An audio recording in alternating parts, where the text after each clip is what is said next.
My name's Adam Young, and I have the privilege of being the guest lecturer for this week at Ravencrest. And this week with first-year students, we're walking through the book of Exodus.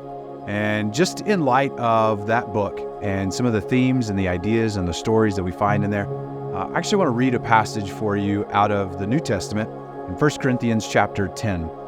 Paul says this, starting in verse 1, "For I do not want you to be unaware, brothers, that our fathers were under the cloud, and all passed through the sea. And all were baptized into Moses in the cloud and in the sea, and all ate the same spiritual food, and all drank the same spiritual drink.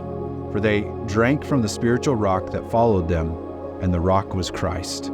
Paul will go on to say a couple times in the next few verses that what happened to them, the people in the Old Testament, but specifically here, he's talking about those from the events and the stories in Exodus, that what happened to them happened for an example to us, and that those stories were written down for our instruction.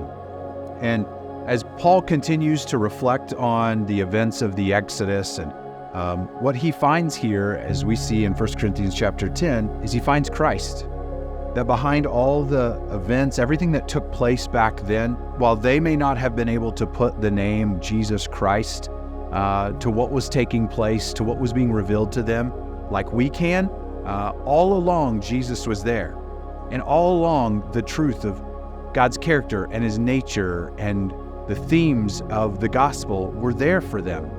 What we actually find in Exodus is the advent of a lot of the themes of the gospel that we probably take for granted today. Themes like liberation, that God sets his people free from slavery and captivity and leads them into freedom. Themes like redemption, that through divine intervention, God comes and rescues the people for his own.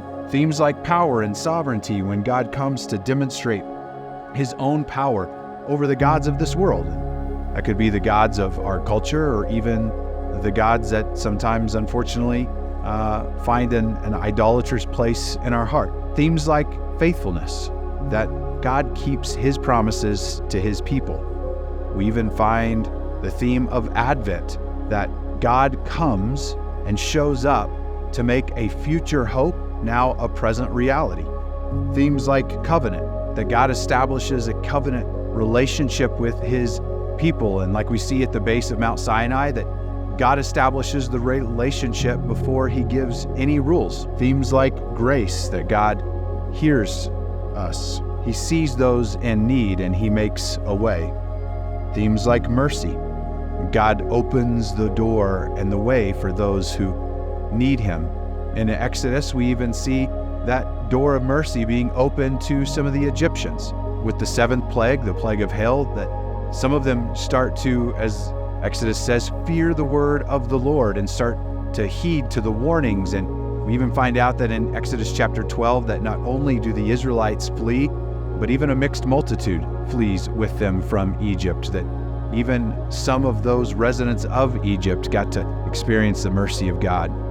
And then finally, it's the theme of sacrifice and Passover.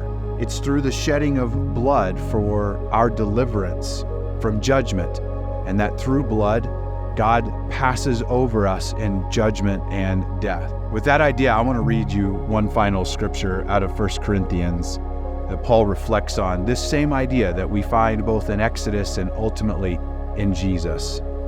He says this in 1 Corinthians 5:7, "Cleanse out the old leaven, that you may be a new lump, as you really are unleavened. For Christ, our Passover lamb, has been sacrificed."